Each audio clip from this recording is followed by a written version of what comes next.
Hey everyone, welcome back to 99.6 The Howl, episode 30. The Coyotes are celebrating their 20th anniversary this weekend against the Sharks. So I want to congratulate them on a successful 20 years in the NHL. For the uninitiated, this is an unedited YouTube vlog discussing everything Arizona Coyotes.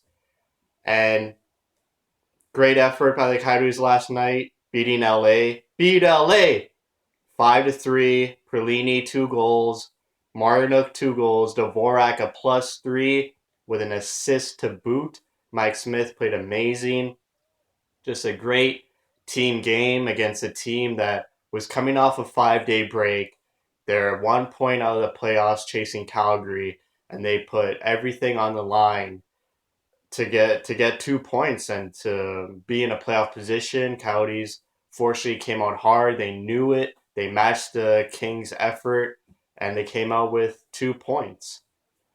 But I want to talk about the past 10 games of the Coyotes, more like the past 11 to 12.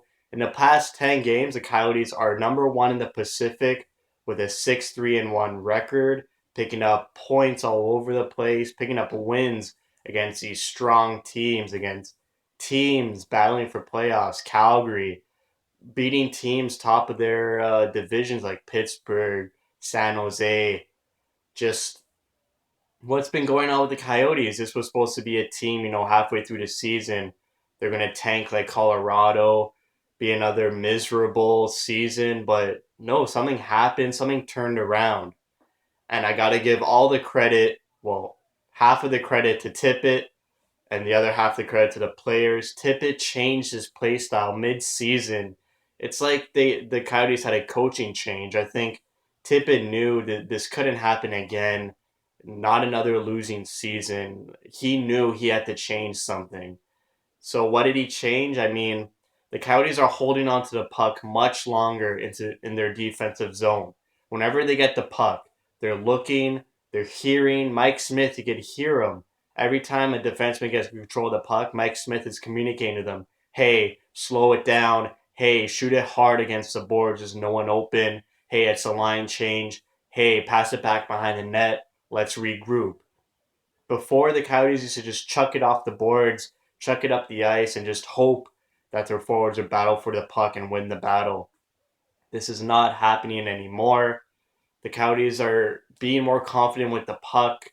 Their breakouts are just crisp. Their transition game. I mean, look at all the past 10 games, the type of goals the Coyotes have been scoring. It's not grinding you out along the boards, shooting from the point, getting rebounds. These are goals that they're scoring off the rush, thanks to Perlini, Dvorak, Reeder using their speed, Domi. They're just getting these nice passes from the defensemen, whether it be Shen, Ekman Larson, Stone, Goligoski. They're receiving these passes with speed, breaking into the zone, and catching teams off guard. I mean, look at the goal Reeder scored last night. Gets a nice pass from Martinuk, breaks down the wing, beats McNabb, and just roofs it over Budai, who had a pretty weak game. I mean, he could have saved four of those five Coyotes goals, especially the Martinuk goal to make it 4-2. Even Perlini's second goal to make it 3-1. I mean, those are saves Budai could have made. But getting back to the Coyotes, I mean, they just look like such a confident team. They're getting the offensive push they needed that they were lacking in the first half of the season. Their defense are just tough to play against. They're hard in the paint. Stone, Shen just bullying guys out of the paint.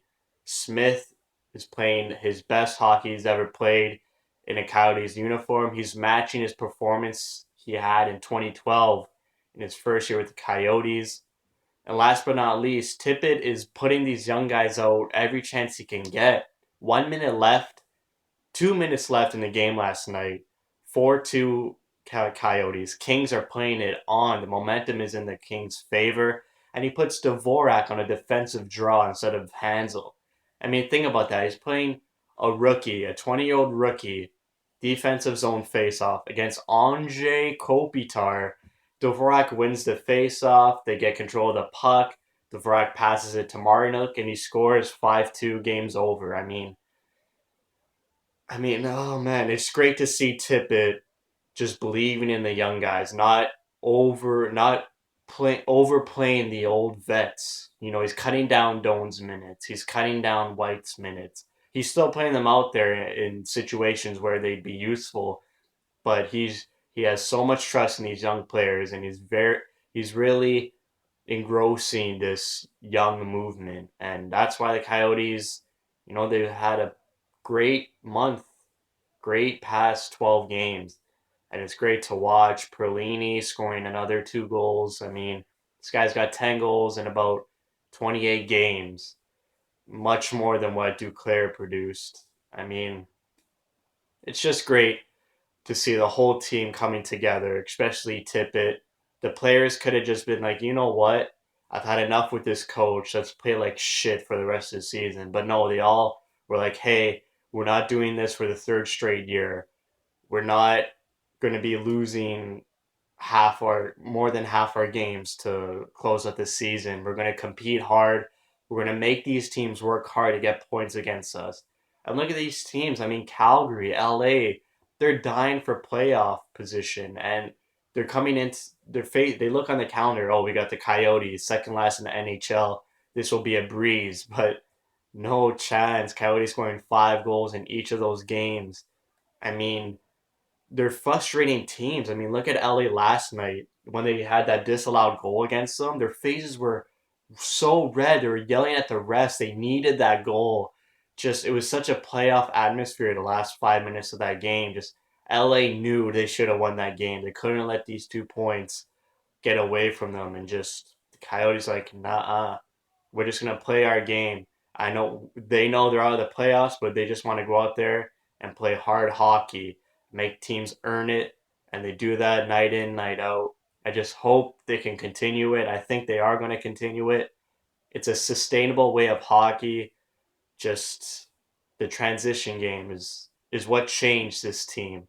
And I think the dad trip too. Ever since that dad trip, right before that San Jose game 2 weeks ago, something clicked. I mean, maybe it was their fathers hearing some wise words of advice. You know, Ty Domi, former NHL player, Chikrin's dad, former NHL player, Perlini's dad, former NHL player, probably just giving them a sit down talk and just being like, hey, you know what?